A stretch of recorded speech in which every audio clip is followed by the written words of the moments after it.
So today we have Danny Brunton. I hope I say your name right. Brunson. That was one of the possible Thank translations. But you. So good morning, everybody. Quick note, this is a webinar format. Probably you all know all this already, so you won't be able to see yourself on the screen.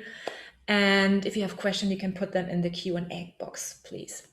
So about Danny, he is a partner dancer for over 25 years, first in salsa and then tango. He also practiced mindful meditation throughout that time. And he didn't connect these two parts of his life until he came across the Embodiment Conference, when he realized that partner dance and mindfulness practice can be complementary activities. And tango can be approached as a walking meditation that brings attention to ourselves and our partners. And dancing tango can improve our interpersonal relationships and help forge a deeper connection with ourselves and others. Really looking forward to your presentation. Very curious. And I'm heading over to you now, Danny. yeah, thanks. Thanks, Mia. That's a lovely introduction. Yeah. I mean, that's all true. Yeah, I've been partner dancing for 25 years. I've been meditating for 25 years. Not every day, not all the time. But yeah, it's and you know, I do see what I'm here to talk about is about the internal aspects of tango. It's not a tango class. Hopefully people will pick up a little bit about tango as a dance.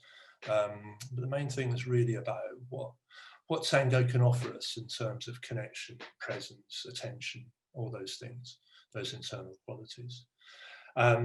So as it may be slightly different, but yeah, I mean, yeah, something, if anybody who would like to join us in the main room, it'd be nice, it's a bit interactive. This can be interactive. I'm here on my own, normally we dance tango with a partner.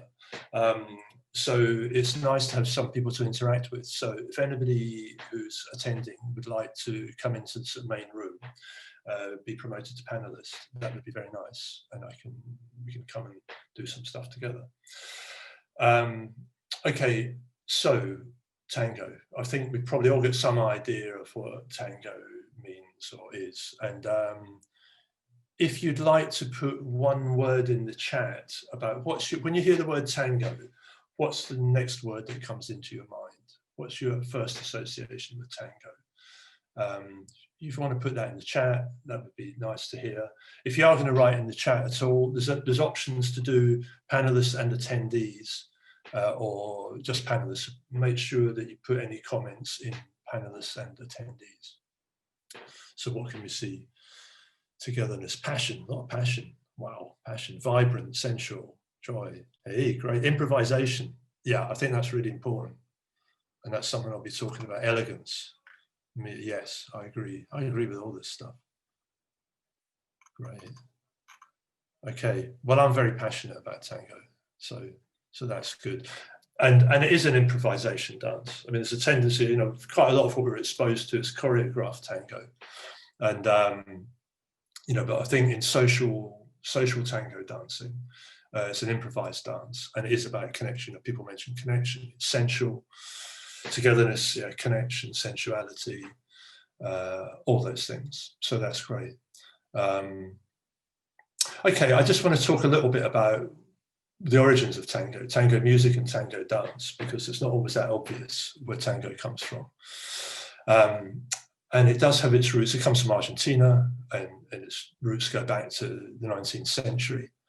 And its origins lie in slave music. It comes from candombe and habanera. Of course, with any social phenomenon, its roots are diverse. It comes from a lot of different places. But one of the sort of sources of tango music is candombe, which is Uruguayan music, habanera, which is Cuban, Afro-Cuban music, and it's rhythmic. Yeah, if somebody wants to join as a panelist. Yeah. So what I want to do actually is play a bit of tango music. It's milonga. There's a couple of terms I probably need to explain. In tango, there's a word milonga. Now, I'm very likely to use. A milonga is several things, one of which is a place to go and dance. It's a time and place when you dance tango. And milonga is also a dance in its own right. And one of the musical origins of tango music is milonga. And one of the origins of milonga music is candombe. People should be able to hear. Yeah, so I mean, yeah, just talking about hearing, like, what I'm going to ask people to do is, people can't hear. I'm not sure. A couple of people say they can't hear. I'm not sure what that is. Do you want to put your hands up if you can hear? Can I see? Yeah, okay. Yeah, it seems that most people can. I'm not sure what these are. So I'm just going to say something about sound, but the music I'm going to play, I don't have the copyright for, I don't have license for. So what I'm going to do is post links in the chat to go to YouTube videos where you can listen to them, because it's important to listen to the music. So what will happen is a link will go in the chat. We'll also put up a slide so that you're informed about it if you're unsure of what's going on. So that you can go, and the slide will be on the screen while we're listening to the music, and then we can come back again. Okay. Okay, so I'm going to, a link's going to go in the chat. So somebody else, oh no, hang on, no, the music's not playing yet. The instructions, I know this is a little bit complicated, but hopefully we'll get the hang of it. So that, if you look in the chat now, you'll see a link that's to Estampa del 800.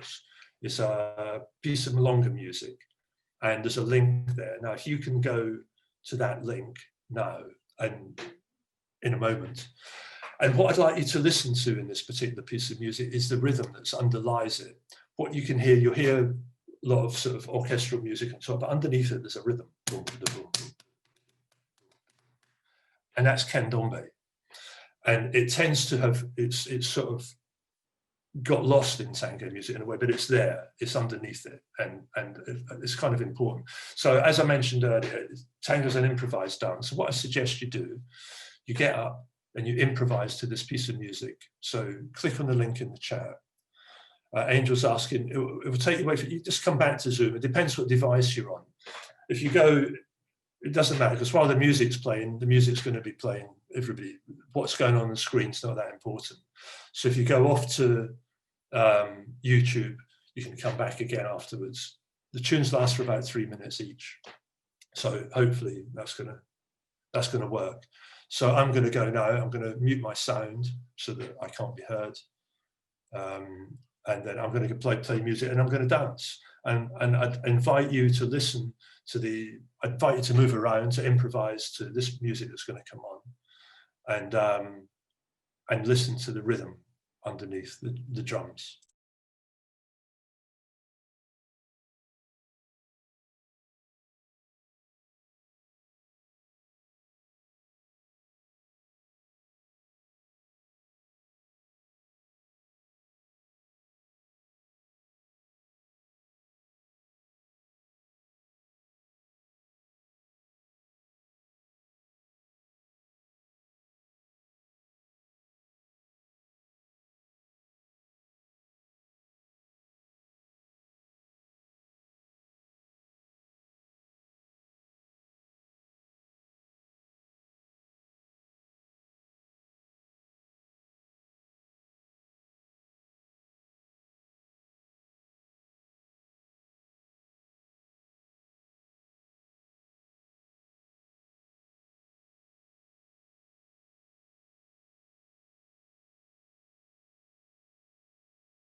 Okay, so I know it's a bit awkward, technologically speaking, but I just really wanted everybody to hear that music. So hopefully, I'll just say to anybody who's just joined us that if you'd like to come into the main room, please just put your hand up, which is clicking the little hand symbol, either at the top and bottom of your screen, and then we can interact a bit, because it's partner dancing, although we're all in a row. Okay, yeah, so one of the, somebody loves that. I mean, I'm going to be putting links to various bits of music, so you're going to get a little bit of a playlist that you can save for later. Okay, Safi, yeah, the dance to Ryan. Yes, that's what we like. A bit of dancing, just dancing. That's what it's all about. Okay, so moving on. So, you know, tango music, you know, that's kind of happy dancing music, candombe. A lot of tango songs are very sad. I mean, and I think that's, you know, when you consider its origins, you know, as I say, it's kind of comes from slave music, comes from people ripped out of their homes in Africa, taken over to work in plantations in Latin America. And the next sort of lot of immigrants that are sort of involved in the origins of tango music were Europeans who came looking for work, came from Italy, Spain, Eastern European countries, you know, people who moved from financial necessity. And they're a long way from home. And I think that reflects a lot of the songs. A lot of the songs in tango are about missing something, about missing home, about missing, a lot of it's about lost love. Lost love is one of the big themes. But I think sort of loss and grief are very much sort of tango themes. And Enrique Santos Discépolo, who was a songwriter in the early 20th century, is well known to have said, tango is a sad thought you can dance. Tango es un pensamiento triste que se puede bailar. And I think that's really true. And I think that's really great, you know, because, you know, life is full of, you know, it's full of everything. It's joy and sorrow, you know, we have joy, we have sorrow. And I think it's good to be able to dance with the sad feelings, like he says. So anyway, that's for now. And, you know, you might want to reflect on that, and we'll play some sad music later, and we'll play some more happy music. So anyway, when it comes to actual partner dancing, there's a lot of non-verbal communication goes on. I mean, as you can imagine, these people were coming from all over Europe and, well, as I say, the origins in Africa.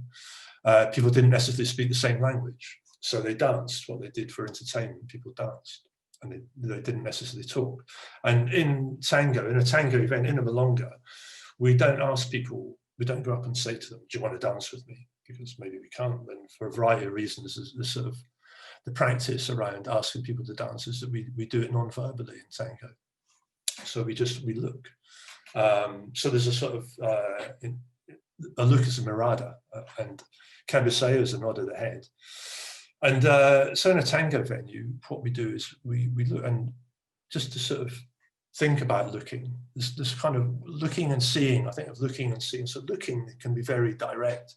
In fact, if you want to make a little diamond with your fingers like that, put your fingertips together, make a little diamond, look through that. And you can look very intently at something. That's really sort of looking. You can look in this very small, focused way. Or if you put your arms out, just so that you can see the tips of your fingers in your peripheral vision, then you can see what's coming. So in a way, there's a direction to seeing, this kind of, this open gaze, allowing things to come to us. And then there's a much more focused look when we're looking at something. So in tango, when you want to ask somebody to dance, we can people talk about cabeceo in general, but we can look at somebody. So what I'd like to do is I can just see a few people. We've got a few people in the room. So what I'm going to suggest, I'm going to put myself in a gallery view so I can see some people. And I just suggest that those who can see each other, we just have a look. We kind of like imagine inviting somebody to dance in this room. And how would you do that? How would you look at them such that you want to dance with them? Give them a look. Just pick anybody on the screen, and you know they can't see. I mean, I know it's difficult on Zoom because you're not looking at your camera, but just, you know, how would you ask somebody to dance? And how would you accept a dance if somebody was asking you to dance? How would you do that? Would you Would you be really pleased? What if it's somebody, somebody you really want to dance with? You might go, oh, well, yes, please. But what about somebody you don't want to dance with? How do you politely, or not so politely, sort of ignore somebody that, what do you do? Just kind of look away, and of course, this is all kind of relevant,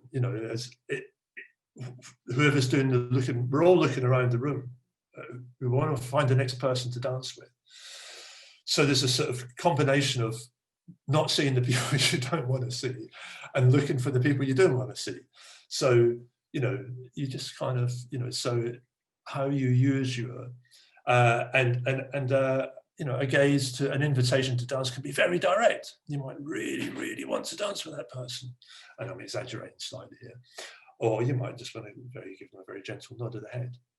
So that's kind of one of the aspects of non-verbal communication. And of course, before we even arrive in the Milonga, in that situation, we want to sort of be aware of our presence. We're making ourselves available in the presence of people. So how do we walk? Do we arrive in the room? Do we slip into the room? Do we have this small? Do we slip into the room quietly and take a seat in the corner and see what's going on? Or do we arrive in the room big and come in? And you might want to just, even as we're sitting here, we could make ourselves small and quiet and just kind of, don't want to see me, I'll just check it out, I'll watch what's going on, take my time. Or we can arrive big in the room and say, here I am ready to dance, you're going to want to dance with me. I'm like this fantastic dancer, and you can't wait, just wait, I'm going to show you how it is. Or you can be quiet. Anyway, so there's all this kind of non-verbal stuff that goes on. So then once we find somebody to dance with, the next thing, we actually have to physically engage with them. So I'm going to do something, let's do another bit of movement. And I would invite you to stand up. Now, we don't have partners here, we're all mainly on our own. We got Jan's got his kids with him, so you can maybe embrace them. But in general, so we get invitation with the eyes. Accept to dance with the eyes, yes, exactly. Look towards Kimball. Yeah.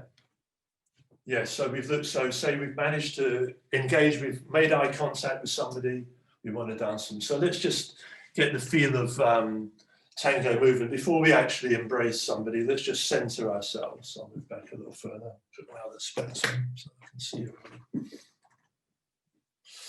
So let's just stand, feel your weight on the ground. And if you can feel from the sort of pelvis down, feel the weight of yourself on the ground. Leave the upper body kind of loose, but really feel yourself rooted on the ground.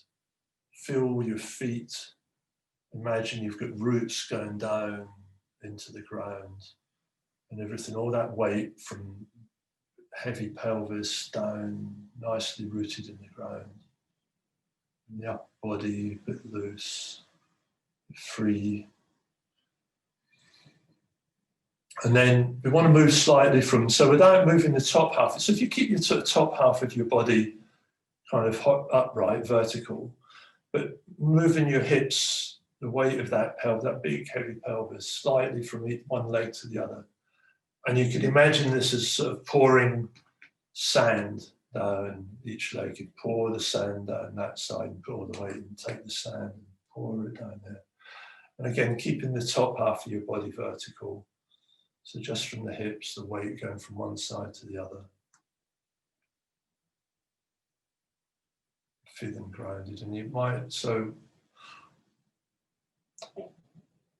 and then let's just take a little step. So with the same sense of weight, you can actually go right onto one leg, and you could even lift your leg up. So but gently, so the weight's completely on each leg as you go over. So change from leg to leg. And you can do the same forward. You can step forward, put all your weight onto one leg. Right, so in tango, we always want to always have our weight on one leg and the other leg free. So maybe if you want to come back into a sort of standing position again, but you can still be moving. And now I wanted to bring attention to your body. Now, normally we'd be embracing a partner. We'd have somebody. So what I'm going to invite you to do is to embrace yourself. So just feel who you are. What is this body? Normally we'd wrap our arms around somebody, but let's just be aware of our bodies. I mean, as I run my hands, I feel my clothes primarily. My hands feel my clothes. My hands can feel my arms, feel my body. But my body, does my body, when I put my hands on my body, can my body feel my hands? If I put my hand on my heart, if somebody's touching me, if somebody's holding me, does my body feel them? How does my body feel? It's a bit like the seeing, we can see and we got a two-directional thing, we're giving and receiving here. Okay, now what I suggest you do is then perhaps give yourself a hug. We're aware of our own bodies, we can give ourselves a hug. And then again, with this slight weight changing from one foot to the other. Okay, so the basic tango movement is things are always either just forward to the side, you can take a little step to the side, forwards and back. So at 90 degrees, side to side, forward, back. Now I'm going to put on another piece of music. I'm going to put another link in the chat, and we're going to have another piece of music. And yeah, so great. That's perfect. Thanks, Liana. So we've got another link in the chat, and I'm going to invite you to go again to, go to the YouTube link and listen to this next piece of music. And I mentioned about the sort of, the lyrics of the songs. This is a song, this is a sad song. This is a song about being lost from home, being away. It's called Mi Taza de Café. It's a story about a guy sitting in a cafe in Buenos Aires. Curtains are blowing in the wind. It's an autumn evening. Sun's going down, and he's reflecting on the fact that he came to the big city. He came from his little town somewhere. He arrived in the big city. It was a book of poetry, and he's got swallowed up by the nightlife in the big city, and he's sitting there missing home. And so I was using some of these basic tango movements I've just shown you. You might want to embrace yourself and listen to Mi Taza de Café.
Hi. So I hope you enjoyed that. I think it's a beautiful piece of music.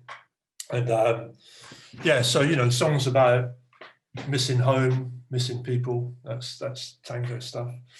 So, and I'll just say to anybody who fancies joining us in the main room, if you're an attendee and you'd like to join us, click in the hand, raise hand symbol, and come and join us. Because what I'd like to do, we're going to move on to this sort of topic of, oh yeah, we've got, yeah, a couple of people want to come in. Good. Yeah, so, you know, tango is a partner dance. We are here, most of us on our own, but so people use the expression leading and following, which I mean, traditionally people would have just taught, when they teach classes, they would just talk about men and women, you know, ladies and gentlemen. You know, it's you know, but that kind of you know, politically incorrect language has been replaced by some other unfortunate language, I think, which is called leading and following, and I think that kind of loses, you know, sort of implications in leading and following. And I would say somebody has to initiate the moves in tango, and then somebody has to interpret, but then there's this kind of flow of interpretation that goes on when we're actually dancing. And the important thing really is the amount of attention that we give. You know, we have to really, we're moving, there's no words, nobody's talking. We're both listening to music. We're communicating with our bodies, chest to chest, and it's a close embrace. We dance, you know, you can dance. I mean, there's kind of modern styles of tango that are much more open, but in general, we dance chest to chest closely, and we move each other with our bodies, and we kind of move as one. So that requires attention, that requires close attention, and presence, and also, you know, and it's intimate. You know, hugs. You know, I'm talking about sort of hugging. You know, in the embrace, as we call it, is like a hug.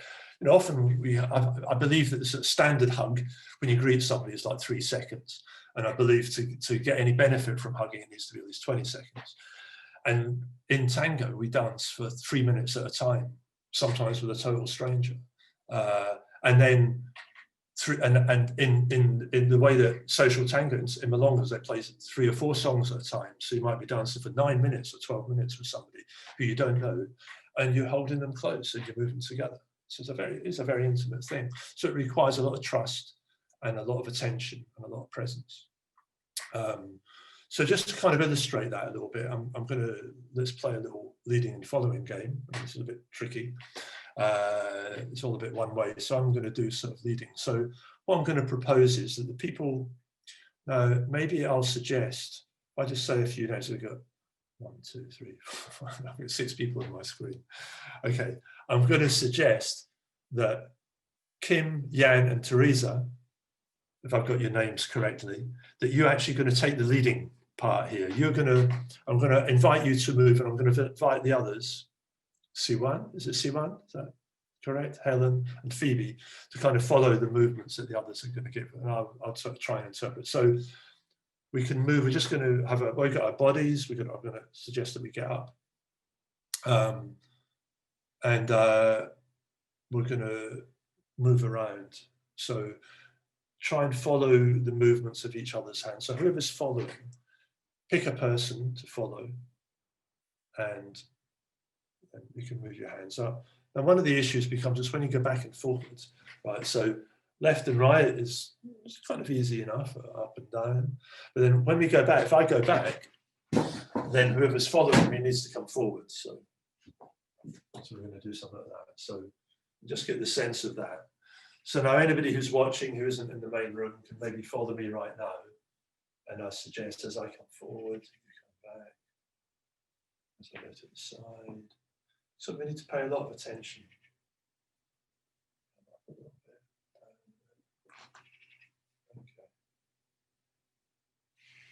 Okay. So we can come forward, we can come back. So that's kind of how leading and following goes. No, that's a little bit of the, no, so I'm just going to mention, so that's great practice, so we can bring that to an end. I'm whenever you're ready, and that's the end of the dance for now. Yes, good. And so I'm going to play another bit of music in a minute. I'm going to put another link in to another piece of music. But before that, I'll just sort of say that, you know, we can be big, we can be small. So the next time, so I'm just going to invite you to improvise. I'll move if you want to follow me on the screen. Perhaps we can leave me on the screen this time. Well, I think it's probably got a thumbnail. So you can either follow what I do on the screen or just improvise. But one of the things I mentioned earlier, if you want to sort of stand up again, is that we, in tango, we sort of separate, we kind of treat the two halves of our body kind of separately. From the hips down is kind of grounded, but from the upper half, we keep loose, and we can spiral. So we can spiral the top. So I'm keeping my hips facing the screen at the moment, spiraling or disassociating. Disassociation is what people use. So keeping these two, so there's a sense of really keeping that sort of separation between your upper half. Then, so as we step forward, what we do is like, to exaggerate a normal step. In a normal step, if I step forward, I'm stepping forward with my left foot, my right shoulder goes forward, and then conversely. So that spiral, and then back again, the same thing. So we can use that spiral sort of movement. So in the next bit of dance, I'm going to put on the next piece of music, I invite you to use some of that. So we've got side to big, you can have our arms out big, side to side, putting all your weight onto one foot at a time, forward and backwards. And then we can also do from the side out, I can step and spiral. So I can step and spiral, I can step forward and spiral, I can step back and spiral. Okay. So in a moment, we'll put another piece of music, we'll put another link in the chat. Choose which direction this provides. Yeah. Yes, I mean this thing about, as I say, you know, we call it leading and following, and it's you know, so one person has to initiate. You do kind of have to have roles. So somebody has to initiate, but once the move is going, somebody initiates, but then they also have to interpret. So it's a process of feedback, and you know, how do we give feedback? It's kind of interesting. You know, how do we give? We need to give and receive feedback in tango, and that's a kind of fly. So, yeah. Anyway, so I'm going to so we've got a link to La Abandone in Sabía. So this is another song. This time it's a sort of classic love song. La Abandone. I left her, and I didn't know that I was still in love with her. So you know, what have you let go of and wish you hadn't? It's like, you know. That's kind of even worse than being left in some respects, you know. So I mean, a lot of these tango songs are about, you know, she left me, you know, I see her with a new lover, you know. It's obviously not about me, but there's a lot of women sang tangos. It tends to be the recordings that were made tend to be the men singers. Of course, there were a lot of female singers, but they just didn't end up on the recordings. So you know, so the stories are both, you know, men and women being abandoned by somebody else, or lost love, or unrequited love, all those kind of stories. Anyway, this is one of my favorites, and La Abandone in Sabía. And I'll mute myself, and I'll see you in 3 minutes, and just move around to this.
Okay, so I left her, and I wish I hadn't. Yeah, there we go. Yeah, so we were looking at different. So far I've talked about, you know, making eye contact with somebody, inviting them onto the dance floor, embracing them, leading and following. And of course, in a milonga, there might be lots of other people there. Hopefully, you know, you've got a bunch of other people dancing. And they might be focused on they will be focused on their own movements, what they're doing, their partner they're dancing with.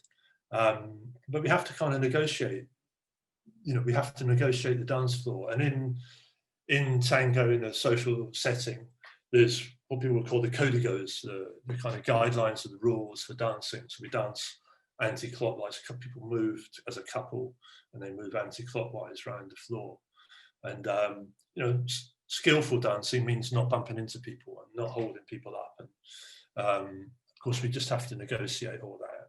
And so, you know, there's various levels of attention that we have to maintain. Angel misses contact dancing at this time. Yeah. don't we all?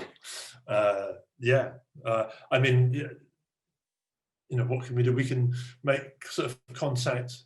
Yes, well, everybody misses. I'm seeing in the chat, everybody's missing dancing. Yeah. So yeah, come to the embodiment circles. You know, I'll talk about that at the end. You know, it's after the conference. There are online embodiment circles that are sponsored by the conference, where there's a chance to kind of connect and do a bit more of this. But of course, it's on Zoom. But there you go. Yeah, so spatial awareness is important. So we need these kind of 3 levels of awareness when we're dancing tango. And so let's get up and do one more little exercise that relates to this. So we need to, so first of all, we have ourselves. So let's just remind ourselves who we are. Just remind ourselves we have a body, we are embodied, we are surrounded by, we've all got clothes on, we've got clothes touching our body. Right now, what's touching my body is my clothes, the air around me, I touch myself, I can touch my arms, I can touch my t-shirt, my shoulders, give myself a hug. But then I can imagine the sort of space that's just around me, that's just a few centimeters from me. You know, what's really the space that's just round about, nearby. And I can almost imagine dancing with that space, just whatever's just a little bit away, 10 centimeters from my body. What's there? Could I dance with that? Could I bring my attention a bit further out? What's in the room? Where am I? Can I see what's around me? Can I take my attention up into the corners of the room, down into the corners of the floor, windows, if you've got windows? Can I imagine? Could I imagine brushing the ceiling with my head? Can I feel that up there? Can I feel the ceiling? And what's behind me? So if I'm in a milonga and there's a couple dancing behind me, am I able to sort of sense that they're there? What's behind me? How do I know what's behind me? I might need to take a little glance behind me to know. What if there's an obstacle? I'm going to put a chair here. How do I keep my attention? Myself, my partner that I'm dancing with, this chair in the middle of the room, what's behind me, what's up in the corners. So these 3 levels of awareness are really important. So myself, who I'm with, what's close to me, who I want to dance with, who I want to dance with. What about the people that are getting in my way? What about the people I want to dance over there, but there's somebody there? So what do I do about that? How do I give that my best intention, my best attention about moving around in the space? So, okay, so bearing that in mind, we're going to put another link in the chat. Let's have another song. So far we've been listening to sad songs, but of course not all songs are sad. So the song that's coming up is Bomboncito, and Bomboncito, more or less sweetie, my sweetie. It's a love song. It's a happy love song. So that was a Pugliese classic. Yeah. I like Pugliese a lot. So if we go to the next link in the chat, Bomboncito is played by Orquesta Romantica Milonguera, who are sort of modern, contemporary tango orchestra who play traditional tunes, and they're kind of lovely. So let's go now. So let's, bearing in mind these 3 levels of attention, let's have a move. Let's move around, dance to Bomboncito, paying attention to yourself, the space around you, and everybody, all the other imaginary people in the room, the ones you like and the ones you don't like. Okay, let's go. Mute myself.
So, yes, happy tango music.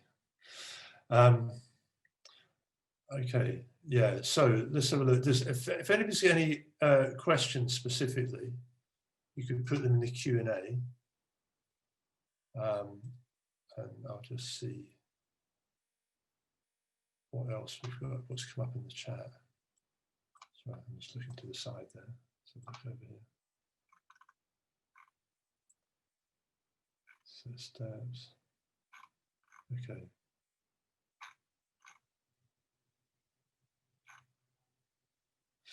Yeah.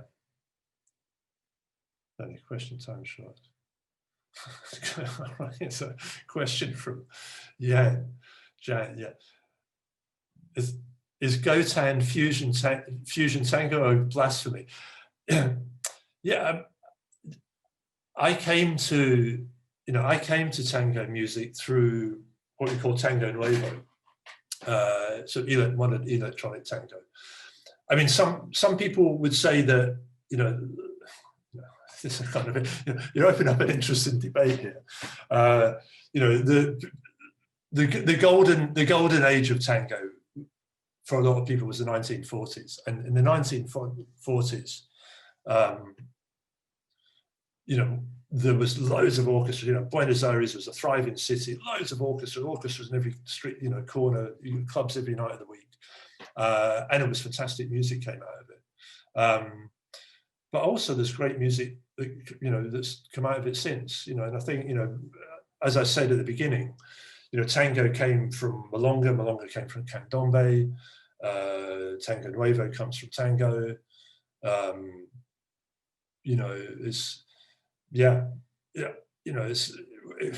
dancing's dancing. Doesn't matter what you dance to, really. And for me, if I enjoyed it, I just dance. I dance to anything, really, personally. Not anything, but but a fairly wide spectrum of music. Yeah. So yeah, I think Gotan's great. Yeah, I think Tango Nuevo is great. So explore. Yeah. So Jan's put a link in the chat. So look at everybody. Follow these links. We can maybe put in again. Okay. Let me just see another couple of questions here. How do we overcome shame? Self-consciousness in dance. How did you get over self-consciousness and dance in your living room? I love dancing, and I suppose everybody. Some people say that they can't. I can't. I hear this occasionally. I can't dance.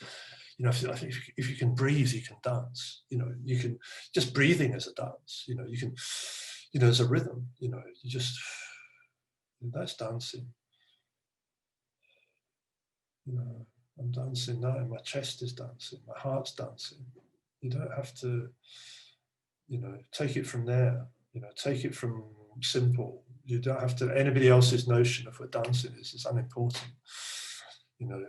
Feeling my heart's dancing to the rhythm of candombe. It's our bodies are everything. Our cells are dancing. Yeah. So that's my sort of questions about. I don't know, overcoming it. Start small. If you want to overcome sense of dancing, start small and enjoy it. Just enjoy what you can do. Yeah. Think about the contribution of tango. Well, I think tango has a lot to offer, which is why I've sort of, as I said at the beginning, or as Mia said to introduce me, I've been meditating for a long time. I've been partner dancing for a long time. The two things kind of go hand in hand for me. And, and I think that tango has a lot to offer. I think that, tango is a walking meditation. And it does give us this opportunity to dance to both sort of sad music and happy music, and dance well and connect with other people. And I think that connection, just to a lot of people, sort of choreographed tango dancing is what they see, and it seems like this external thing of sort of steps and movements. But the important thing to me is the connection. And I think most, if you ask social tango dancers, why do they dance? Usually the first word is connection. what was great about that dance? It wasn't about, oh, that person did this amazing spiral and do whatever it is. It's, I really connected with that person. So that, I think that's what tango's got to offer. And it is a physical discipline. It's quite, as the actual dance, when it comes to the steps, they're not that easy. But it's great. I mean, what is embodiment practices require a certain amount of discipline. Yoga does, qigong does, everything does. So all embodied practices require some form of discipline. Practice. Danny, Yeah. there's a question in the chat. Yeah. Because there's no in the Q&A, that's why. What other partner dances do you do, and does it inform your tango or detract from it? Well, I mean, I used to dance, tango detracts from my salsa. I mean, I danced salsa for like 15 years or something before I danced tango. And tango's kind of superseded that. I mean, I still, I like salsa. I mean, I do like to cut. I mean, tango is quite disciplined, and it's quite sort of formal, although it's improvisation. It's kind of nice to cut loose on the dance floor as well. I mean, my earliest background was sort of funk and reggae, soul, funk, reggae. That's the kind of music I grew up on. And so I'm used to that kind of free form dancing. And, and then I did salsa. As I got older, I felt I needed to do something, instead of going to clubs and warehouse parties, I needed to do something different. And I started going to salsa dancing. And I sort of fell in love with that. And then I started dancing tango. And tango was harder work. Tango's kind of harder work, but I actually enjoy the discipline of tango. I like a bit of hard work. I think you get something from hard work. And so it's very satisfying. But I love to hear a bit of tango music. Tango detracts from my salsa. Yeah, but I mean, what we do, I can see we're getting towards time, aren't we? I'll just say that in between the tangos, I said we often play 3 or 4 tango songs at a time. And in between those 3 or 4 songs, we'll play some other music, and often it's salsa. The cortina, as it's called, the curtain between the 2 tangos. And it's really nice to hear a bit of other Latin music, candombe, cumbia, salsa, bachata, all those things. It's really kind of nice to move to that style and cut loose a bit from the discipline of tango. So, Danny, I want to have a top tip, but I'll just close it and then I head over to you because we're coming to an end. Unfortunately, sorry everybody to interrupt. I'm very sorry for that. So you obviously found great stuff here at the conference, right? Yeah. And there's so much to see, so much value there, and so much to digest, and embodiment takes time. So if you want to keep learning after the conference and digest it in your own time, I mean, you probably heard this many, many times. You can get the library, and it will be twice as expensive after the conference. So just mention it here again. And if people working professionally in trauma, they will get a discount. Just write the team and they will get back to you. And if you still cannot afford the current price, you have the choose to donate to the conference. And there are the links already in the chat, or to one of our charities. So, and then we have the coffee breaks. If you want to head over to the coffee break and have a nice chat over there, you're welcome. And the Facebook group. And Danny, how can we find you? I'll stick my links. I'll stick them in a minute. I'll stick them in once again. So really, I do an embodiment circle, which is sponsored by the Embodiment Conference, and they'll be starting again next week. I do one on Fridays, 1 p.m. UK time. You'll see I put a link in the chat to that, and I've put my Facebook details. My Facebook page is Mindful Milonga. I'm Danny Brunson. Come along to the embodiment circles, not just tango. There's loads of very good embodiment circles, and they'll kind of follow on from the conference, and a lot of the presenters you'll see there. Very, very quick, short tip. There's a time to mourn and a time to dance, as they say in the Old Testament. And I would say that there's always time to dance. Dance when you're mourning, dance when you're happy. Just dance, really. That's my top tip. Great, I love that. And I can totally relate to that. It's amazing, dance. Nice, everybody, to be here today. Thank you, Danny, for this amazing presentation. And yeah, see you soon somewhere. Bye. Oh, yeah. Okay, bye.